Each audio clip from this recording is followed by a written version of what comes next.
с 2 на 3 по-рано пред сезона. Сега нямаше проблеми Господинов с тази ситуация. Грешка, но има сигнал за какво? За засада.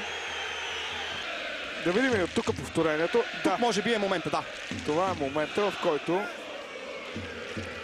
е отсъдена засада, но пък Спас Делев не игра с топката. Лазаров по всичко изглежда ще стреля. Засилва се Здравко Лазаров. Удар на Здравко Лазаров право в ръцете на Горан Блажевич.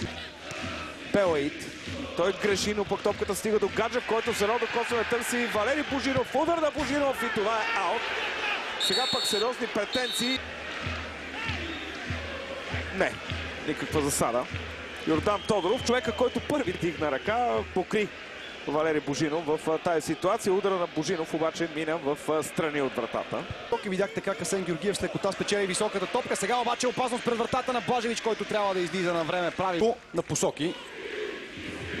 И сега грешка в защитата на Локомотив Пловдив. Дава възможност на сините да атакуват опасно. Изстрел топката отново не е във вратата. И пак Валери Божинов с втори много сериозен пропуск. Можеше да потърси и подаване. Делев стреля с левия крак, но в аут. Не успя да натисне достатъчно топката и тя напусна очертанията на терена в аут. Ще последва центриране. Разминава се защитник на Локомотив Пловдив. Доста лежерно действа в някои ситуации защитниците на домакините. Владимир Гаджев. Замахва Владимир Гаджев. Стреля над вратата. С малко Здравко Лазаров беше за последния в защитата. Сега обаче каква суматока в наказателното поле на Локомотив Пловдив. Налага се Йордан Господинов да боксира. Като състояние изглежда по-добро. Да видим какво се случи. Ето го центрирането. И намесата на Йордан Господинов. Кардо Нунеш. Фалцово центриране на левия защитник. Разбъркване в наказателното поле и удар, който отново не е в целта.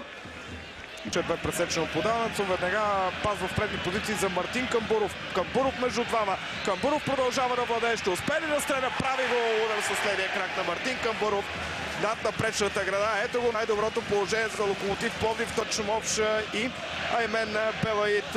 Направи си път и място за изстрел, но няма да запомним Кевин Брус с нищо и в този двобой. Сега обаче чудесен шанс за сините да поведат и те го правят. В 61-та минута резултатът е открит. Неистова радост. Получава поздравление, а ние гледаме още веднъж центрирането. Точно той отправи изстрел с глава в градата, а Валери Божинов на празна врата нямаше как да сгреши. С първото си докосване от топката Стиван Петков. Центриране на Здравко Лазаров към задната града. Удар там, претенции от страна на футболиста на Локомотив Пловдив, че топката е влезла в вратата. Спас Делев е футболиста, който пропусна.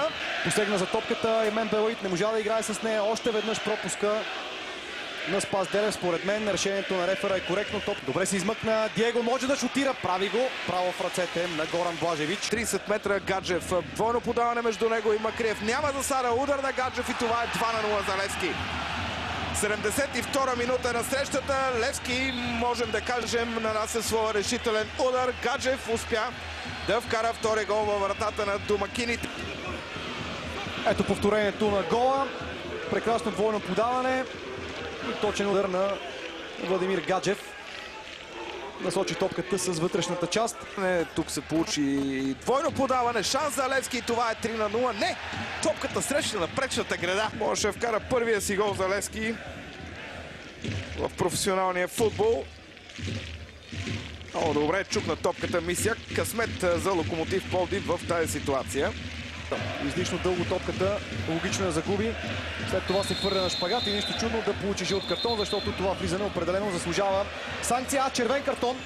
Червен картон в ръцете на главния съдия. И Белаид, ето още веднъж неговото влизане. Без въобще да играе с топката отзад. Ще влезне в игра при следващото спиране на играта.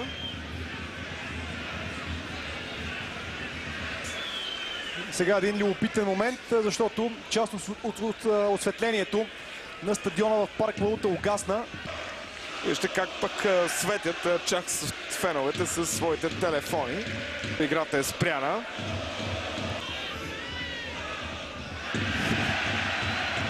И отново спря осветлението. Отново играта е спряна от главния арбитър Таско Тасков. Доста мъчителен край на този двубой, който изглежда предрешен.